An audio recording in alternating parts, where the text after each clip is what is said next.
child labor. The International Labour Organization (ILO) has urged coordinated action to end rising cases of children laborers worldwide, which has hit 152 million. Director General of the ILO, Ryder, who spoke yesterday on the sideline of the ongoing ILO yearly conference in Geneva, Switzerland, said the economic root causes of child labor must be such as global supply chains and unpaid family work in agriculture. He added that the challenge is not just about globally traded garments, tobacco and cocoa, but also about local markets for sorghum, millet, bricks, and about domestic work as well. Ryder, who pointed out that some 152 million children aged 5 to 17 are in child labor worldwide, stressed that between 2012 and 2016, there was almost no reduction in the number of children aged 5 to 11 in child labor, and that the number of the most vulnerable youngest children in hazardous work actually increased.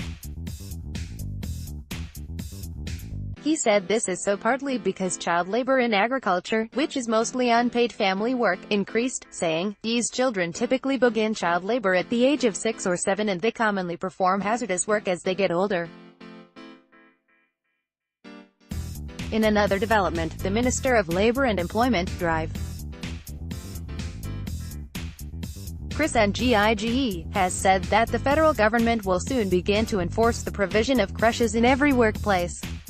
Ngige, who spoke at the ILO conference, said all employers, including government and the private sector, would be compelled to create creches for nursing mothers in business premises to ease the pressure that comes with motherhood.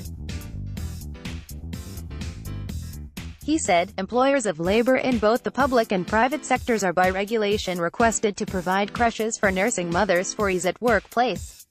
Ngige, who also hinted that government recently increased the period for maternity leave from 12 to 16 weeks to allow enough recuperation time for both the baby and mother, especially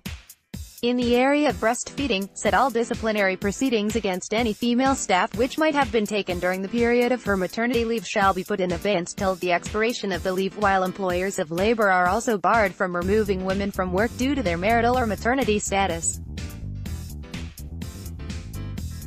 Besides, he said that illegal labor migration, contract staffing and labor casualization, which affect most women, are undergoing reforms through policies and regulations at national, bilateral and multilateral levels.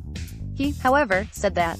a lot needs to be done in terms of putting in place appropriate legislation, policies and practices to deal with the gender gaps that inhibit greater participation of women in the labor force.